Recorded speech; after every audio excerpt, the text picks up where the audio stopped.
तेनालीरामा की कहानियाँ। बाढ़ और राहत बचाव कार्य। एक बार की बात है, महाराज कृष्णदेव राय के राज्य विजयनगर में बहुत भयानक बाढ़ आई। इस बाढ़ में राज्य के कई गांव डूब गए। इस वजह से राज्य का काफी नुकसान हुआ। इस प्राकृतिक आपदा के बारे में जब महाराज कृष्णदेव राय को पता चला, तो उन्होंने एक मंत्री को फौरन बाढ़ से पीड़ित लोगों की मदद करने का आदेश दिया और कहा, बाढ़ से हुए नुकसान को पूरा करने के लिए जितने भी धन की जरूरत हो, वह उसे शाही खजाने से निकलवा ले, मगर जल्द से जल्द सभी पीड़ितों की सहायता की जाए। साथ ही कृष्णदेव ने मंत्री से बाढ़ की वजह से टूटे पुल, सड़क और लोगों के घरों की मरम्मत कराने को भी कहा। महाराज का आदेश पाकर मंत्री ने शाही खजाने से ढेर सारा धन निकाला और लंबे समय के लिए गायब हो गया।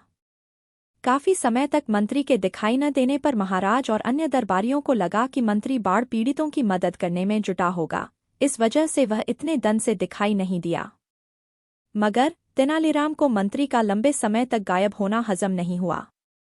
इसलिए तेनालीराम ने मंत्री के गायब होने की असल हकीकत जानने का मन बनाया। इसके बाद से तेनालीराम रोज की तरह दिन में दरबार पहुंचता और रात को राज्य में शामिल सभी गांवों में घूमकर किए गए राहत कार्य का मुआयना करता।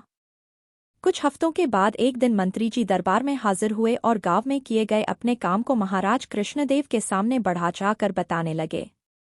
यह सब सुनकर महाराज और दरबार में मौजूद अन्य मंत्री बहुत खुश हुए। सभी ने मंत्री के काम की काफी प्रशंसा की। वहीं तेनालीराम ने भी सभी के सुर में सुर मिलाते हुए मंत्री की प्रशंसा कर दी। कुछ देर बाद जब दरबार का कार्य खत्म हुआ, सभी दरबारी अपने अपने घर चले गए, लेकिन तेनालीराम वहीं अपनी जगह पर बिल्कुल शांत बैठा रहा। तेनालीराम को इस स्थिति में देख महाराज कृष्णदेव ने पूछा, तेनालीराम तुम घर क्यों नहीं गए, क्या बात है? इस पर तेनालीराम बोला, महाराज मंत्री ने राज्य में जो राहत और बचाव कार्य किया वह अपनी जगह है, लेकिन यदि आप प्रजा से मिलेंगे तो उन्हें इससे ज्यादा खुशी होगी। तेनालीराम की यह बात महाराज को पसंद आई। उन्होंने अगले दिन ही तेनालीराम के साथ बाढ़ प्रभावित क्षेत्रों का दौरा करने का फैसला किया। अगले दिन सुबह होते ही महाराज और तेनालीराम बाढ़ प्रभावित क्षेत्रों का दौरा करने के लिए तैयार हो गए। दोनों ने अपने अपने घोड़े की सवारी की और आगे बढ़ने लगे। कुछ दूरी पर महाराज रुक गए और चौंककर तेनालीराम से पूछा, ये शाही बाग में लगे सुंदर पेड़ और फलदार वृक्ष कहाँ गए? तेनाली ने कटाक्ष करते हुए कहा, हो सकता है महाराज यह पेड़ बाढ़ के साथ बह गए हो। तेनालीराम की यह बात सुनकर महाराज खामोश हो गए और आगे बढ़ने का इशारा किया। दोनों कुछ दूर आगे बढ़ ही पाए थे कि महाराज की नज़र वहां मौजूद नालों पर पड़ी। नालों पर मंत्री जी को पुल बनवाने को कहा गया था, लेकिन वहां पुल की जगह पेड़ों के तने डाले गए थे। महाराज समझ गए कि मंत्री ने शाही बागों के वृक्षों के तनों को नालों पर डलवा दिया है। तभी तेनालीराम ने चुटकी ली और बोला, महाराज हो सकता है कि बाढ़ के कारण पेड़ के तने यहां आ गए और अटक गए। मंत्री जी जिस पुल के निर्माण की बात कर रहे थे वह आगे होगा। इस पर भी महाराज कुछ नहीं बोले और आगे बढ़कर एक गांव में पहुंचे। गांव में चारों ओर बाढ़ का पानी भरा हुआ था। वहां मौजूद लोग बाढ़ के कारण बेहाल थे। कुछ लोगों जान बचाने के लिए अपने घरों पर पड़ी खपरेल पर चढ़े हुए थे, तो कुछ पेड़ों पर रह रहे थे।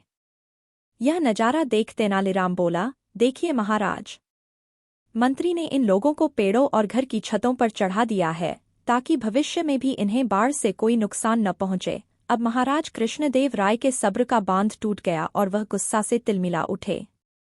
बिना देर किए वह वापस अपने महल आए और उस मंत्री को दरबार में हाजिर होने का संदेश भिजवा दिया। मंत्री डरते डरते दरबार पहुंचा। उसे देख महाराज का गुस्सा फूट पड़ा। उन्होंने मंत्री को खूब फटकार लगाई और जल्द से जल्द सारा धन शाही खजाने में जमा कराने का आदेश दिया। वहीं महाराज ने अब राज्य में राहत और बचाव कार्य कराने का जिम्मा तेनालीराम को सौंपा दिया।